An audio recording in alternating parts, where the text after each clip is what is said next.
अब हम देख लेते हैं uses of ICT in effective communication, कि जो हमने पढ़ा क्लासरूम कम्युनिकेशन, इफेक्टिव कम्युनिकेशन, फिर हमने इफेक्टिव क्लासरूम कम्युनिकेशन पढ़ा।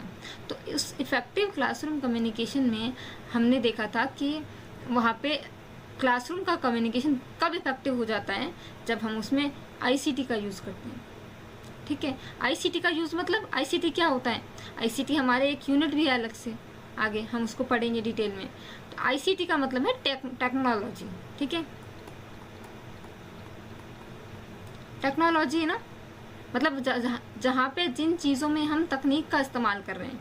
ये टीचिंग एप्टीट्यूड में भी आपके आएगा कि आईसीटी का यूज़ हम टीचिंग में कैसे करते हैं, है ना। तो कम्युनिकेशन में जब देखिए आईसीटी का जब हम इस्तेमाल करने लगते हैं ना, तो हमारे लिए चीज़ें बहुत बेहतर हो जाती है, चाहे वो कम्युनिकेशन हो, चाहे वो टीचिंग हो, चाहे वो रिसर्च हो। इसीलिए ये आपकी यूनिट आईसीटी वाली यूनिट इस आपके सिलेबस में ऐड की गई है कि आपको समझ होनी चाहिए आईसीटी की, टेक्नोलॉजी की, है ना। तो हम जब टेक्नोलॉजी का यूज़ करके कम्युनिकेट करते हैं तो वो कम्युनिकेशन इफ़ेक्टिव हो जाता है। तो उसके क्या क्या यूजेस हैं टेक्नोलॉजी के, ठीक है। तो instant messaging and chat apps, मतलब आईसीटी के यूज़ से आप मैसेज को इंस्टेंटली भेज सकते हैं, उसी समय पे, त्वरित संदेश, है ना, हाथों हाथ भेज पाते हैं और हाथों हाथ रिस्पॉन्स भी ले पाते हैं सामने वाले का, है ना। तो बहुत सारे जो टूल्स हैं वो इस तरीके की सर्विस आपको प्रोवाइड करते हैं, जैसे कि व्हाट्सएप हो गया या और भी अदर बहुत सारे टूल्स हैं। वो अलाउ फॉर रियल टाइम, मतलब देखिए मैसेजिंग तो पहले के ज़माने में भी होती थी, जब टेक्नोलॉजी नहीं आई थी, ये मोबाइल फ़ोन्स या जो टेलीफोन्स है वो भी जब नहीं हुआ करते थे, तब भी लोग मैसेज भेजते थे ना एक दूसरे को, कैसे, चिट्ठी के थ्रू, कोई डाकिया लेकर जाता था या पहले कबूतर लेके जाते थे। तो उसमें क्या प्रॉब्लम थी, उसमें जो रियल टाइम है ना वो नहीं था, आप हाथों हाथ उसको नहीं पहुंचा पाते थे और रिस्पांस भी उसका हाथों हाथ नहीं मिलता था। तो जाने में, संदेश को जाने में कई दिन लगते थे, फिर वापस रिस्पांस आने में कई दिन लगते थे। तो इतने सारे टाइम बीत जाने के बाद तो चीज़ें बहुत बदल जाती हैं। तो आईसीटी के थ्रू क्या हुआ कि मैसेज बहुत उसी समय रियल टाइम में आप फॉरवर्ड कर सकते हैं या आप भेज सकते हैं, है ना, रियल टाइम में उसका रिस्पांस भी ले सकते हैं। तो ये रियल टाइम वाली चीज़ें किसकी वजह से पॉसिबल हुई, आईसीटी की वजह से। ठीक है, इसके बेनिफिट्स क्या क्या हैं, क्विक शेयरिंग ऑफ इंफॉर्मेशन, जो इंफॉर्मेशन को हम बहुत जल्दी आसानी से फैला देते हैं ना, सूचना का प्रसार बहुत जल्दी हो जाता है। Immediate response and easy collaboration, मतलब रिस्पॉन्स आपको इमीडिएट मिल जाता है, हाथों हाथ मिल जाता है, ठीक है। और फीडबैक अगर जल्दी मिल रहा है, हाथों हाथ मिल रहा है, तो वो इफेक्टिव कम्युनिकेशन हुआ, है ना। हिंदी में देख लेते हैं हम, जैसे व्हाट्सएप जैसे टूल्स आपको ये सुविधा प्रदान करते हैं और इसके लाभ है जानकारी का त्वरित साझा करना। ठीक है, आपको ये इंपॉर्टेंट पॉइंट याद रखना है, तात्कालिक प्रतिक्रियाएं लेना और आसानी से इजी कोलैबोरेशन हो पाना। नेक्स्ट है वीडियो कॉन्फ्रेंसिंग, वो तो था टेक्स्ट मैसेज के लिए, लेकिन अगर आप किसी से फेस टू फेस बात करना चाहते हैं, बहुत सारी बातें ऐसी, बहुत सारे कम्युनिकेशन में इस तरीके की बात होती है कि आपको फेस टू फेस बात करना इम्पॉर्टेंट हो जाता है, तो वहाँ पे वीडियो कॉन्फ्रेंसिंग का सहारा लिया जा सकता है। तो आपने देखा होगा कि जो सरकारी डिपार्टमेंट्स भी हैं, तो जहाँ पे फेस टू फेस बात करना ही इम्पॉर्टेंट होता है, जो मीटिंग्स होती हैं, है ना। तो वहाँ पे जब कोविड था तो कोई भी ऑफिस ओपन नहीं था, तो फेस टू फेस बात कर पाना पॉसिबल नहीं होता था, जो मीटिंग्स थे, जो ज़रूरी डिसीजंस लिए जाने थे ना, तो वहाँ पे वीडियो कॉन्फ्रेंसिंग का सहारा लिया गया। कम्युनिकेशन के लिए आईसीटी का सहारा लेकर वीडियो कॉन्फ्रेंसिंग के जरिए चीज़ें सॉल्व की गई, है ना। तो वीडियो कॉन्फ्रेंसिंग में भी ये भी हमारे लिए बहुत फ़ायदेमंद है। ये भी बहुत सारे प्लेटफॉर्म्स जो हैं, जो जूम है, स्काइप है या और अदर जो ऐप्स हैं, वो आपको फेस टू फेस मीटिंग करने की सुविधा प्रदान करते हैं, है ना। किसके थ्रू, इंटरनेट के थ्रू। ठीक है, इसके बेनिफिट्स क्या क्या हैं, ये रिड्यूस कर देता है आपका जो ट्रैवल टाइम है।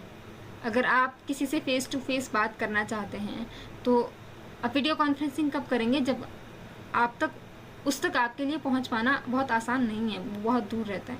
अगर आपके पड़ोस में कोई रहता है, उससे तो आप वीडियो कॉन्फ्रेंसिंग नहीं करेंगे, है ना। तो अगर कोई इंसान आपसे बहुत दूर है तो आप उस तक पहुंचेंगे तो आपको ट्रैवल करना पड़ेगा, उसमें आपको बहुत सारा टाइम और बहुत सारा जो टाइम लग जाएगा ट्रैवल करने में, है ना। तो ये आपका टाइम सेव करता है वर्चुअल मीटिंग्स को प्रोवाइड करके, और इन्हांस करता है आपके जो पर्सनल कनेक्शन है थ्रू विजुअल क्यूज़। मतलब इससे हम फेस टू फेस बात कर पाते हैं वीडियो कॉन्फ्रेंसिंग के जरिए। ईमेल्स भी आपको टेक्नोलॉजी के थ्रू आप कम्युनिकेट कर पाते हैं ना ईमेल्स में भी। तो email service like Gmail, Outlook are used to sending detailed messages and documents. तो ईमेल्स में आप डिटेल्ड मैसेजेस भेज सकते हैं और मैसेजेस के साथ डॉक्यूमेंट्स भी भेज सकते हैं। मतलब कोई फाइल हो गई, कोई वीडियो या कोई ऑडियो, है ना। टेक्स्ट मैसेज के साथ वीडियो, ऑडियो, डॉक्यूमेंट्स, ये सारी चीज़ें भी हम भेज पाते हैं ना ईमेल्स के थ्रू। तो इसके फ़ायदे क्या हैं? ये हमें प्रोवाइड करता है फॉर्मल मेथड है ये। सबसे पहले तो ईमेल एक बहुत फॉर्मल मेथड है। आज भी जब हम किसी कंपनी में अप्लाई करते हैं तो हम उन्हें मेल करते हैं सबसे पहले, है ना। तो ये एक बहुत फॉर्मल तरीका है जिसमें हम मैसेज और डॉक्यूमेंट्स को साथ साथ भेज सकते हैं, और इसमें हम बहुत सारे लोगों तक साइमल्टेनियसली बहुत सारे रेसिपिएंट्स को एक साथ हम भेज पाते हैं। जैसे हम आईसीटी में बाद में पढ़ेंगे ईमेल में कि उसमें एक बीसीसी होता है, एक सीसी होता है, मतलब कार्बन कॉपी और ब्लाइंड कार्बन कॉपी। और इसमें किस तरीके से हम एक इंसान बहुत सारे लोगों को ईमेल एक साथ भेज सकता है, ठीक है। जिसमें बहुत सारे, कुछ लोगों को नहीं पता चलेगा कि आपने किस किस को भेजा। वो डिपेंड करता है कि आप उसको किस में रखते हैं, सीसी में रखते हैं, बीसीसी में रखते हैं, है ना। तो ये तो हमारे आईसीटी का पार्ट है, पर हम थोड़ा शॉर्ट में समझ लेते हैं इसको कि बहुत सारे लोगों तक हम साइमल्टेनियसली, मतलब जो उसी टाइम पर, हम एक ही टाइम पर बहुत सारे लोगों तक वो बात भी पहुंचा सकते हैं, प्लस हम उसमें डॉक्यूमेंट भी ऐड कर सकते हैं, मैसेज भी ऐड कर सकते हैं, कोई फाइल भी ऐड कर सकते हैं, है ना। और इजी टू कीप रिकॉर्ड्स, उसका रिकॉर्ड रख पाना भी बहुत इजी होता है, ठीक है, क्योंकि वो चीज़ें सेव रहती है ना हमारे ईमेल में। तो ईमेल में आउटलुक जैसी ईमेल सेवाओं का उपयोग विस्तृत संदेश और दस्तावेज भेजने के लिए किया जाता है। लाभ इसके क्या है? संचार की औपचारिक विधि प्रदान करता है, इसका रिकॉर्ड रखना आसान हो जाता है, और एक साथ कई प्राप्तकर्ताओं तक ये पहुंच सकता है ना। एक साथ हम बहुत सारे लोगों को मेल भेज सकते हैं। नेक्स्ट है आईसीटी के थ्रू हमें जैसे मैंने कहा रिकॉर्ड रखा जाता है। तो जो फॉर्मल कम्युनिकेशन में रिकॉर्ड रखना तो बहुत इम्पोर्टेंट हो जाता है ना।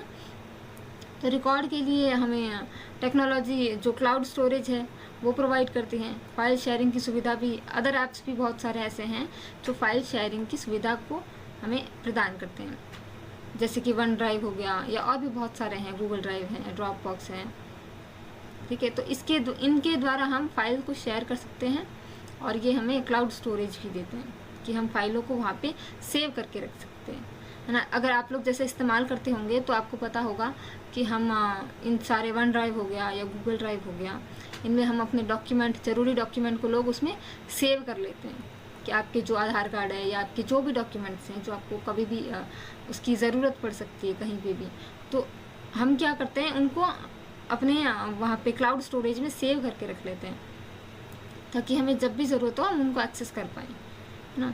तो उनको शेयर कर सकें या उनको देख सकें। फाइल्स ऑनलाइन फाइलों को सेव कर लेते हैं, स्टोर कर लेते हैं, या उनको शेयर कर पाते हैं। इसके बेनिफिट्स क्या क्या हैं? ये इजी एक्सेस टू डॉक्यूमेंट, जो हमारे जो डॉक्यूमेंट हैं उनको हम इजीली एक्सेस कर पाते हैं एनीवेयर, कहीं भी कभी भी किसी भी जगह किसी को भी शेयर करना हो। ये बहुत सिक्योर्ड भी है, ठीक है। तो जो फाइल शेयरिंग और क्लाउड स्टोरेज की सुविधा प्रदान करते हैं बहुत सारे ऐप्स, ऑनलाइन फाइल स्टोर को साझा करने के लिए भी आपको हेल्प करते हैं, और स्टोर भी आप इसमें कर सकते हैं। इसके लाभ क्या हैं? ये दस्तावेजों तक की आसान पहुंच प्रदान करता है, फाइलों पर सहयोग और सुरक्षित भंडारण करता है, ठीक है। तो आपको इसमें स्टोरेज की भी फैसिलिटी मिल जाती है। सोशल मीडिया, ठीक है। तो सोशल मीडिया प्लेटफॉर्म भी कम्युनिकेशन का एक वो साधन है जो मास कम्युनिकेशन में भी आता है, और वो उसमें आईसीटी का यूज़ भी होता है। देखिए, मास कम्युनिकेशन में आईसीटी का यूज़ तो होगा ही, उसके बिना तो पॉसिबल ही नहीं है कि आप एक बहुत बड़ी जनसंख्या तक अपनी बात को पहुंचा सको। तो सोशल मीडिया भी है, जैसे अब तक हमने खाली न्यूज़पेपर या जो न्यूज़ या यूट्यूब की बात की थी, तो social media platform like Instagram हो गया आपका, या व्हाट्सएप हो गया। व्हाट्सएप में भी आजकल चैनल्स बन गए हैं, तो उसमें भी बहुत एक जो मैसेज है वो बहुत सारे लाखों लोगों तक पहुंचाया जा सकता है। ये पॉसिबिलिटी आ गई ना व्हाट्सएप में भी। तो जो सोशल मीडिया प्लेटफॉर्म है, जैसे कि लिंक्डइन हो गया, लिंक्डइन बहुत फॉर्मल है, ट्विटर है, फेसबुक है, या इसमें इंस्टाग्राम भी ऐड करने की ज़रूरत है, व्हाट्सएप, इंस्टाग्राम, है ना। तो ये हमारे सोशल कम्युनिकेशन को प्रोफेशनल और सोशल कम्युनिकेशन के लिए है। इसके फ़ायदे क्या क्या हैं? नेटवर्किंग अपॉर्चुनिटीज़ इससे मिल जाती है। नेटवर्क्स, हम बहुत कॉन्टैक्ट्स बना सकते हैं ना, पुराने जो बचपन के दोस्त से उनसे भी बना सकते हैं। और लिंक्डइन में अगर किसकी प्रोफाइल होगी आप में से, तो आपको पता होगा कि लिंक्डइन में मतलब बहुत सारी ऐसी फैसिलिटीज़ होती है जो प्रोफेशनल काम में हमें नेटवर्किंग बनाती है हमारे लिए, है ना, और हमारे प्रोफेशन में हमारी हेल्प करती है। ठीक है, अपॉर्चुनिटीज़ मिल पाती है आपको, है ना, आपकी रीच बन पाती है उन लोगों तक जहाँ तक आप पहुँचना चाहते हैं। जैसे अगर आप जॉब के लिए अप्लाई करना चाहते हैं, तो आपको आपकी जो रिकमेंडेड जॉब्स हैं वो लिंक्डइन में ये सारी चीज़ें बहुत ईजीली पॉसिबल हो जाती हैं। ठीक है, और ब्रांड प्रमोशन, आप अपने ब्रांड का प्रमोशन कर सकते हैं, जैसे एडवर्टाइजिंग की हमने बात की, है ना। क्विक डिसेमिनेशन ऑफ इंफॉर्मेशन, वही है कि जानकारी का जो जल्दी फैलाव हो जाता है ना। सोशल मीडिया पेशेवर और सामाजिक संचार के लिए लिंक्डइन, ट्विटर, फेसबुक जैसे प्लेटफॉर्म, और जैसे इंस्टाग्राम, व्हाट्सएप, है ना। इसके लाभ है नेटवर्किंग के बाद नेटवर्किंग के अवसर मिलते हैं इसमें, ब्रांड का आप प्रचार कर सकते हैं और जानकारी का त्वरित प्रसार भी इसमें किया जा सकता है। नेक्स्ट है हमारा, तो ये सारी चीज़ें किसके थ्रू हुई? इंटरनेट के थ्रू। जो भी हमने आईसीटी का यूज़ देखा उसमें ज़्यादातर चीज़ें, अगर हम न्यूज़पेपर को छोड़ दें या हम टीवी पे जो न्यूज़ चैनल्स आते थे उन दोनों चीज़ों को छोड़ देते हैं, तो वहाँ पे लगभग सारी ही चीज़ें, चाहे वो जीमेल हो, चाहे वो सोशल मीडिया हो, चाहे वो जो स्टोरेज, क्लाउड स्टोरेज वाली बातें हों, तो इंटरनेट का इस्तेमाल है ना। Internet and internal communication platforms, इनके थ्रू क्या होता है, जो हमारी इंफॉर्मेशन है वो सेंट्रलाइज्ड इंफॉर्मेशन शेयरिंग, मतलब केंद्रीकृत जानकारी को हम साझा कर पाते हैं। मतलब केंद्रीकृत जानकारी मतलब जो जानकारी सिर्फ हमारे पास है उसको हम ऐसे फैला पा रहे हैं, साझा कर पा रहे हैं। केंद्रीकृत मतलब सेंट्रलाइज्ड इंफॉर्मेशन को हम शेयर कर पा रहे हैं। Improved internal collaboration and streamlined communication, मतलब आंतरिक सहयोग में सुधार और संचार को सुव्यवस्थित कर पाते हैं।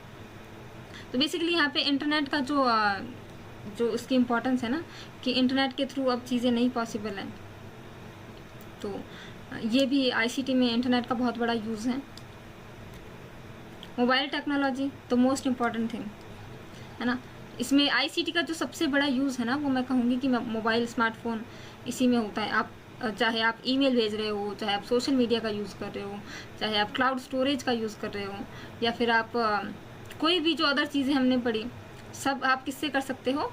स्मार्टफोन से, या ज़्यादातर लोग स्मार्टफोन से ही करते हैं ये सारी चीज़ें, है ना। टैबलेट से भी कर सकते हो, कंप्यूटर से भी कर सकते हो, पर ज़्यादातर स्मार्टफोन का इसमें मैं कहूँगी 90% तक लोग स्मार्टफोन के थ्रू ये सारी चीज़ें करते हैं ना। कम्युनिकेशन थ्रू कॉल्स, आप कॉल्स करते हो तो स्मार्टफोन के थ्रू करते हो, टेक्स्ट मैसेज करते हो, मोबाइल ऐप्स के माध्यम से करते हो, है ना।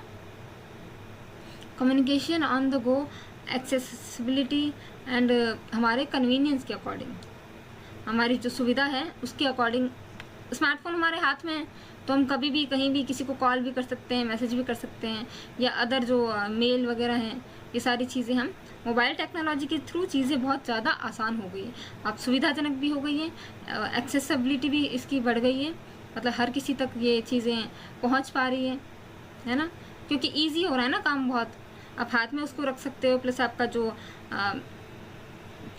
आपकी उसकी कॉस्ट है टैबलेट, स्मार्टफोन्स की, वो भी बहुत कम होती है। कंप्यूटर बहुत लोगों के पास नहीं होते, पर स्मार्टफोन तो सबके पास ही होते हैं, है ना। तो ये सारी चीज़ें मोबाइल टेक्नोलॉजी में हमारे लिए फ़ायदेमंद हो जाती हैं।